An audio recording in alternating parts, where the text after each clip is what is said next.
ओम श्री कृष्णाय वासुदेवाय हरये परमात्मने प्रणतः क्लेशनाशाय गोविंदाय नमो नमः। जय श्री कृष्ण। आज ज्योतिष में बड़े महत्वपूर्ण योग की चर्चा करेंगे, अखंड सौभाग्यवती योग।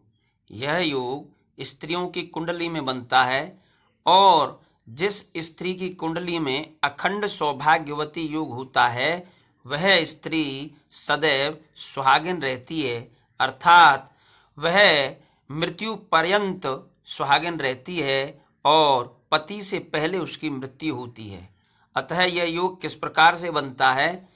लग्न कुंडली आपकी किसी भी लग्न की हो, जो सप्तम भाव है आपका सप्तमेश सप्तम भाव में हो अथवा नवम भाव में हो, और अष्टम भाव में कोई भी ग्रह नहीं होना चाहिए। इसकी 3 शर्तें हैं। सप्तमेश सप्तम में हो, नंबर 2 या नवम भाव में हो, नंबर 3 अष्टम भाव में कोई भी ग्रह ना हो। यदि इस प्रकार से यह योग किसी स्त्री की कुंडली में बनता है तो वह मृत्यु पर्यंत सुहागिन रहती है, अर्थात उसका पति जीवित रहता है।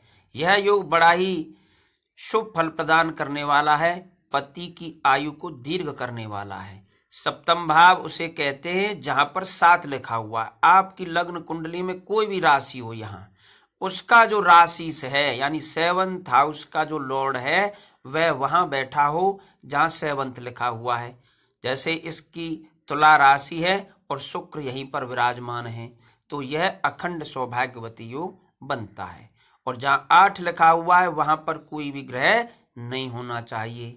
दूसरा उदाहरण देखेंगे, जैसे वृष लग्न की कुंडली है, जहां 2 लिख रहा है इसका मतलब है वृषभ, तो जहां 8 लिखा हुआ है इसको बोलते हैं 7th हाउस, 7वें हाउस में यहां पर हो मंगल, वृश्चिक राशि का स्वामी मंगल है, अथवा मंगल जहां 10 लिखा हुआ है वह 9th हाउस है, 9वां घर बोलते हैं उसको कुंडली में, वहां पर विराजमान हो, तो यह अखंड सौभाग्यवती योग बनता है।